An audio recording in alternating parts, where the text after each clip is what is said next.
नमस्कार दोस्तों, मैं डॉक्टर शिल्पा पॉल यानी आपके DSP. Eternity the journey with N I के इस यूट्यूब चैनल पे आपका तहे दिल से स्वागत है। हालांकि हम सब क्रिस्टल द ज्वेल सीरीज के सफर पे हैं, लेकिन आज का ये वीडियो बनाना बहुत ही जरूरी है, बहुत ही खास है। आज है 31 दिसंबर 2025। 31 दिसंबर ये तारीख मेरे लिए हमेशा ही स्पेशल रही थी, है और रहेगी। सिर्फ इसलिए नहीं क्योंकि ये साल का आखिरी दिन है और नया साल शुरू होने वाला है, नए सपने, नई उम्मीदों का ये साल है। नहीं, सिर्फ ये कारण नहीं है। 31 दिसंबर 2015 यानी कि 10 साल पहले मेरा जो ये ब्रांड है eternity the journey with N I, उसका जन्म हुआ था। तो आज एटर्निटी की 10वीं सालगिरह है। तो ये मेरे लिए हमेशा ही बहुत स्पेशल रहेगा। देखिए, आज का जो टॉपिक हम बात करेंगे वो है बदलाव। दोस्तों, आज का ये जो टॉपिक है बदलाव, वो लेने का एक खास मकसद है। हम सब ने सुना है कि बदलाव प्रकृति का नियम है और वो अनिवार्य है, यानी कि चेंज इज इनएविटेबल। लेकिन इस बदलाव के साथ आता है डर। हमारा जो कंफर्ट जोन बन चुका होता है, जहां हम बहुत आराम से अपनी जिंदगी जी रहे होते हैं, अचानक से अगर उसमें किसी भी तरीके का बदलाव आ जाए तो आदमी लड़खड़ा जाता है। एक डर पैदा होता है कि मैं कैसे इसको हैंडल करूं। तो ये बहुत जानना जरूरी है कि अगर बदलाव अनिवार्य है तो हमें हमेशा ही उसको एक्सेप्ट करने के लिए तैयार रहना है। उससे डरना नहीं है, उससे हड़बड़ा नहीं जाना है, और हमें सिर्फ और सिर्फ एक ही काम करना है कि ये सिचुएशन में मैं क्या बेस्ट कर सकती हूँ, क्या बेस्ट दे सकता हूँ।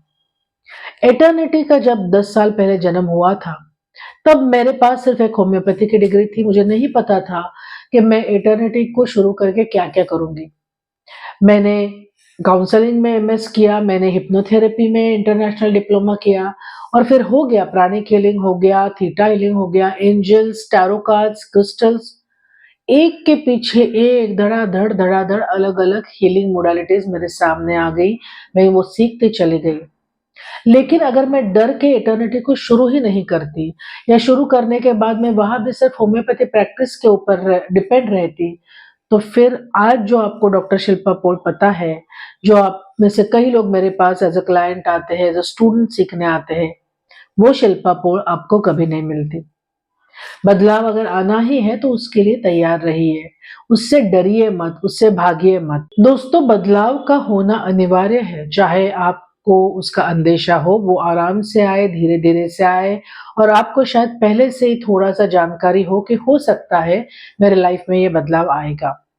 कभी कभी वो अचानक से आ जाता है, जिसके लिए हम लोग तैयार नहीं रहते हैं और हड़बड़ा जाते हैं, डर जाते हैं, हमें नहीं पता कैसे हैंडल करना है। लेकिन प्रॉब्लम ये नहीं है कि बदलाव आ रहा है या नहीं आ रहा है। हम इसलिए बदलाव को नहीं एक्सेप्ट कर पाते क्योंकि हम हमेशा ही हमारी पुरानी यादों के साथ, पुराने अनुभवों के साथ चिपके रहते हैं, और हम उसी तरीके का अनुभव बार-बार एक्सपीरियंस करना चाहते हैं, बार-बार वही चाहते हैं। रिश्ते बदल जाते हैं, लेकिन हम चाहते हैं कि वो रिश्ता वैसा ही रहे, या फिर नए लोग आते हैं तो भी हमें वो वही अनुभव दे जो हमारे पुराने दोस्तों ने दिया है, पुराने प्यार ने दिया है, पुराने घर ने दिया है। लेकिन ऐसा नहीं होता है। जब भी कुछ अलग नया आपके जीवन में आता है, घटता है, तो वो अपना एक एनर्जी लेके आता है, अपनी एक ऊर्जा लेके आता है, और उस नए ऊर्जा का स्वागत भी हमें उसी ओपन हार्ट से करना पड़ेगा, उसी खुले दिल से करना पड़ेगा, जैसे हम पुराने चीज़ों के साथ बिल्कुल जुड़ जाते हैं। अगर हमने बदलाव को स्वीकार नहीं किया, तो क्या बदलाव रुकने वाला है? जी नहीं, बदलाव तो आता रहेगा। हमें अगर उसके साथ आराम से आगे बढ़ना है, मूव ऑन करना है, तो हमें उसे एक्सेप्ट करना ही पड़ेगा। और इसके लिए बहुत ज़रूरी है, जो मैं आपको आगे की कुछ चीज़ें बताऊँगी, वो आप ज़रूर करें, डे टू डे करें, ताकि आपके लिए जो बदलाव है, वो काफ़ी सुसह्य हो, बहुत आसान हो जाए, और उसको आप एन्जॉय भी कर पाएँ। देखिए, हर चीज़ के लिए अचानक से आना हमारे लिए आसान नहीं है, और वो हम रोक भी नहीं सकते।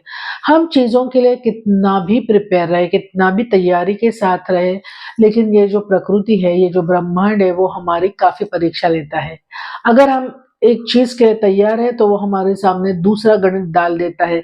अगर हम दूसरे के लिए तैयार है तो हमारे सामने तीसरा पजल डाल देता है और वो देखता है कि हम उस अचानक से आए हुए चेंज को, बदलाव को कितना आराम से झेल सकते हैं, उससे कितना आराम से बाहर निकल सकते हैं।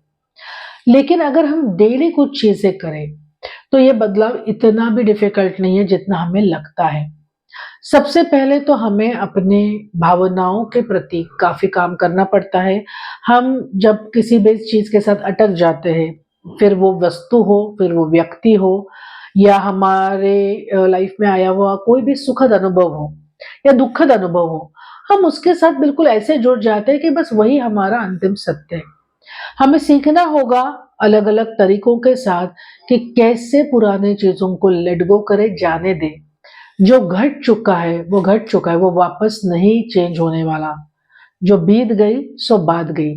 हम उसके लिए कितना भी तड़पे, कितना भी रोए, कितना भी गुस्सा करें या उस खुशी के साथ भी चिपके रहे, वो पल वापस नहीं आने वाला। ना खुशी का, ना दुःख का। ये कितना अच्छा है ना कि कोई भी चीज़ परमानेंट नहीं है, कायम नहीं है। तो दुःख के दिन में बीत ही जाएँगे, आज ना कल। पता है वो क्यों नहीं बीतते? क्योंकि हम उसको पकड़ के रखते हैं। वो तो बीत ही जाना है, कोई भी पल हो, लेकिन हम उसको पकड़ के रखते हैं अपने ज़हन में, अपने मन में, अपने यादों में। और अगर हम धीरे-धीरे अपनी यादों पे काबू करना शुरू कर दें, उसको लेट गो करना शुरू कर दें, उसमें से अपनी जो ऊर्जा है, जो अटक गई है उधर, वो निकालना शुरू कर दें, तो हम पुरानी चीज़ों को बहुत आसानी से छोड़ सकते हैं। जब भी पुरानी चीज़ें छोड़ेंगे, तभी नए के लिए जगह भी बनेगी। आज का जहाँ मैं ये वीडियो कर रही हूँ वो मेरा क्लिनिक है। ओके 10 साल से मैं इस जगह पे काम कर रही हूँ और अब मुझे ये क्लिनिक की जगह छोड़नी है, किसी कारण की वजह से। मुझे नहीं पता कि नई जगह या यही ऊर्जा पैदा कर पाएगी। इस पूरे प्लेस को, इस पूरे जगह को मैंने काफ़ी प्यार से सजाया था, बहुत प्यार से उसके यहाँ हवन किया, पूजा किया, जितने भी मेरे क्लाइंट्स के लिए काम किया बहुत मन से किया। अगर मैं यही अनुभव दूसरे जगह पे भी ढूँढना चाहूँ, तो ये मेरी उम्मीद है, वो ठीक है, लेकिन ये मेरी गलती हो सकती है। क्योंकि नई जगह अपना खुद का पैकेज लाएगी, अपना एक अनुभव लाएगी और अगर मैंने उसको अनदेखा किया और मैं सिर्फ़ इसी ऊर्जा को वहाँ भी ढूँढती रही, तो ना ये ऊर्जा वहाँ मिलेगी और जो नई जगह मुझे देना चाहती है, ना ही मैं वो देख पाऊँगी, ना ही उसको एक्सेप्ट कर पाऊँगी। इससे क्या होगा कि मुझे नई जगह तो मिल ही जाएगी, लेकिन क्या मैं खुश रहूँगी? जी नहीं। और अगर मैं खुश नहीं, तो क्या मेरे क्लाइंट खुश हो पाएँगे? जी नहीं, क्योंकि उस सब का असर मेरे काम पे होगा, मेरी प्रोडक्टिविटी पे होगा। तो बदलाव को एक्सेप्ट करने का, उसको एन्जॉय करने का सबसे आसान तरीका है कि वो जगह खाली करो, जो पुरानी चीज़ों से भरी है। आपने बहुत सारे यूट्यूब्स पे, पॉडकास्ट में या किसी-किसी चैनल के जो वीडियोज़ होते हैं, उसपे सुना होगा कि declutter your house, declutter your mind. इसका मतलब क्या है? एक जगह को खाली कर दो, साफ कर दो, तभी वहाँ कोई दूसरी चीज़ आ सकती है, कोई दूसरी ऊर्जा, कोई दूसरी व्यक्ति, जिस चीज़ के लिए भी हम डिक्लटर कर रहे हैं या मैंने साफ-सफाई कर रहे हैं। हमने क्रिस्टल के वीडियोज़ में भी देखा था कि वहाँ साफ-सफाई ज़रूरी है, तभी जाके नई ऊर्जा क्रिस्टल की वापस उभर आएगी। हमारा वो घर हो, हमारा ऑफ़िस हो, हमारा मन हो, दिल हो, दिमाग हो, उसके लिए भी लगातार सफाई की ज़रूरत है। जब भी हम उसको क्लीन करेंगे, उसके जगह हम लोग नई चीज़ को ला पाएँगे, जगह दे पाएँगे और धीरे-धीरे उस को एक्सेप्ट करेंगे। तो नई चीज़ों के साथ, नई व्यक्ति के साथ, या हर एक के साथ यही एक गणित बनता है कि आप पुरानी चीज़ों को छोड़ दो, उसमें जो हमारी जान अटकी है, हमारी भावनाएँ अटकी है, उसको आराम से छोड़ दो, ये सोच के कि इससे और बेहतर लाइफ में आना है, इसलिए ये चीज़ जा रही है। अगर मैं ये रोते बैठूँगी कि अरे मेरा क्लिनिक चला गया, ये जगह चली गई, मैंने कितना ये किया था, वो किया था, तो मैं ना ही इस जगह को छोड़ पाऊँगी दिल-दिमाग से, ना ही मैं नई जगह ढूँढ भी पाऊँगी। पाना तो दूसरी बात है, मैं ढूँढ ही नहीं पाऊँगी क्योंकि ये सीट ऑलरेडी फुल है। जिस कुर्सी पे मैं अभी बैठी हूँ, वहाँ अचानक से कोई आया तो नहीं बैठ सकता क्योंकि वो देख रहा है कि इस कुर्सी पे ऑलरेडी कोई बैठा है। अगर मैं यहाँ से उठ के चली गई, ये कुर्सी खाली हो गई, तभी वो किसी और के लिए उपलब्ध है। हमारा मन भी किस नई चीज़ के लिए तभी उपलब्ध होगा जब हम पुरानी चीज़ें छोड़ देंगे। तो बदलाव बहुत ही एक सुंदर चीज़ है, अगर आप उसको मौका दें। मैं उम्मीद करती हूँ कि ये वीडियो से आपको वो हर एक उम्मीद मिले। अगर आप में से कोई भी व्यक्ति के साथ जुड़ा है, कोई किसी चीज़ के साथ जुड़ा है, कोई किसी घर के साथ जुड़ा है, तो मैं चाहूँगी कि आप बहुत प्यार से उस चीज़ को, उस व्यक्ति को दुआएँ दें, प्यार दें और उसको जाने दें। अगर वो जाना का टाइम आ गया है तो। अगर आप में से कोई भी किसी चीज़ में अटका है, जैसे मैं कुर्सी मेरी पुरानी टूट गई है लेकिन मैं वो चिपका-चिपका के यूज़ कर रही हूँ, या मेरा टेबल टूट गया है तो मैं कुछ जुगाड़ कर रही हूँ। मेरा घर छूटना है लेकिन मैं उससे बाहर नहीं निकल रही हूँ। घर छूटने के बाद में अगर मैं उसी में अटकी रही, पुराने ज़माने में वाली अगर फीलिंग मेरे साथ है, मैं किसी व्यक्ति को छोड़ नहीं पा रही हूँ। ब्रेकअप के बाद बहुत ऐसा होता है ना, मेरे पास काफ़ी सारे केसेस आते हैं, बिकॉज़ मैं एक रिलेशनशिप काउंसलर हूँ, कि वो रिश्ता तो टूट चुका है लेकिन मैं उससे उभर नहीं पा रही हूँ। छोटे बच्चों से लेकर बड़े-बड़े लोग पुराने रिश्तों में उलझे रहते हैं, और वो सिर्फ़ प्यार का होने की ज़रूरत नहीं है। पुराना घर, पुराना व्हीकल, पुराना मोबाइल, पुरानी किताबें, हर चीज़, पुरानी साड़ियाँ, जवाहरात, हर चीज़ में हमारी जान अटकी रहती है। जब तक वो चीज़ हम नहीं छोड़ देते, जब तक वो नई जगह नहीं बना लेते, वहाँ नए जगह की, नई चीज़ की कोई उम्मीद नहीं देख सकते। तो हम क्या करेंगे? अगर हम 80 साल जीने वाले हैं, तो क्या 80 साल एक ही अनुभवों के साथ हमें जीना है? नए अनुभव नहीं लेने हैं? नया साल इसलिए भी नया होता है क्योंकि हम पुरानी चीज़ें छोड़ दें। नया साल नई उम्मीद लेके आता है, नए सपने लेके आता है, और अगर आप उसके साथ जुड़े रहे, जो भी चीज़ पुरानी है वो फेंक दें, छोड़ दें, लेट गो करें और नई चीज़ों को, नए व्यक्ति को, नए दोस्तों को अपनाएँ, नए क्लाइंट्स को अपनाएँ, तो ये नया चीज़ एक नया रूप लेके आता है, नई उम्मीद लेके आता है। जैसे पतझड़ के बाद जब वापस हर चीज़ खिलने लगती है ना, पौधे खिलने लगते हैं, अलग-अलग फूल खिलने लगते हैं, तो कितना अच्छा लगता है, क्योंकि हमने उस बदलाव को एक्सेप्ट किया है।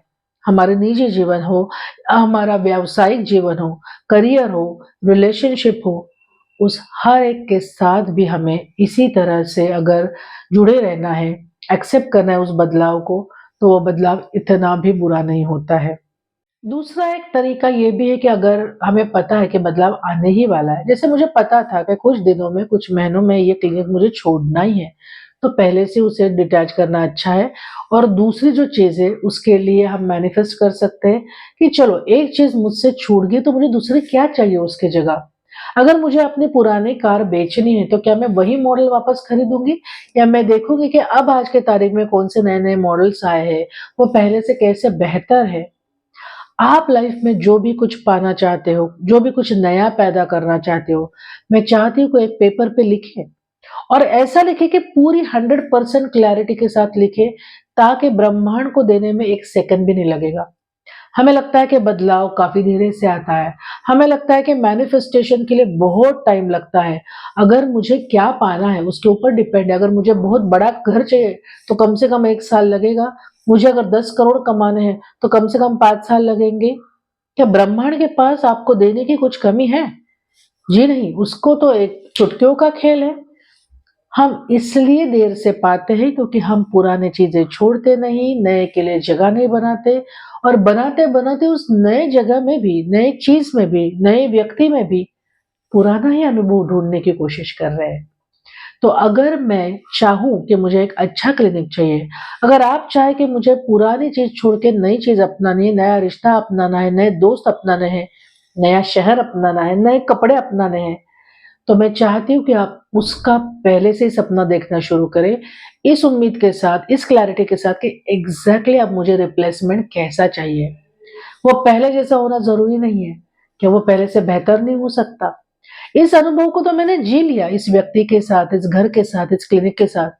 अब नए व्यक्ति के साथ, नई चीज़ के साथ मैं कौन-सा दूसरा अनुभव लेना चाहती हूँ, जो इससे भी बेहतर होगा, जो मेरा जीवन और भी सरल कर देगा, और भी आसान कर देगा, और मैं पहले से बहुत ज़्यादा खुश रहूँगी। दोस्तों, बहुत सारे लोग मुझसे कहेंगे कि डॉक्टर ये सब सुनने में तो बहुत अच्छा लगता है, लेकिन क्या किसी से अपने आप को अलग करना इतना आसान है? जो भी भावनाओं से हम वहाँ जुड़े होते हैं, क्या उसको सही में आसानी से दूर कर सकते हैं? जी नहीं, हमें पता नहीं है कि कितने महीने, कितने दिन, कितने साल से हम उस चीज़ से, कुछ व्यक्ति से जुड़े हुए हैं। तो उसको टाइम तो लगता है, लेकिन अगर हर रोज़ थोड़ा-थोड़ा समय निकाला जाए, अलग-अलग तरीके अपनाए जाए, तो ज़रूर ये मुमकिन है। तरीके तो काफ़ी सारे हैं और उसके लिए हम ज़रूर एक नया वीडियो लेके आएँगे। लेकिन अगर आपको ये वीडियो पसंद आया हो, तो आप अपने दोस्तों के साथ, फैमिली के साथ ज़रूर शेयर करें। हमारे इस चैनल को सब्सक्राइब करें और कमेंट बॉक्स में आपके सुझाव ज़रूर डालें कि आपको और कौन से अलग-अलग सब्जेक्ट पे, विषयों पे ये सुनना पसंद है। जितनी भी इटर्निटी के अंदर गतिविधियाँ होती हैं, उस सब की जानकारी हमारे अलग-अलग सोशल मीडिया हैंडल्स पे है, उनकी लिंक भी नीचे डाली हुई है। और अगर आप इटर्निटी से कुछ भी क्रिस्टल्स खरीदी करना चाहते हो, तो उसकी भी लिंक अंदर डाली हुई है। तो ये वीडियो देखने के लिए बहुत-बहुत धन्यवाद। मैं उम्मीद करती हूँ, मैं शुभकामनाएँ आपको देती हूँ, जो भी नया साल आ रहा है, वो आपको आपके मनपसंद बदलाव के लिए तैयार करे। आपको वो हर चीज़ प्राप्त हो, जिसके वजह से आपके लाइफ में जहाँ भी, जिस भी विषय में, जिस भी एंगल में बदलाव आएगा, आपके लिए वो बहुत सरल रहे, सफल रहे और आप सदा खुश रहें।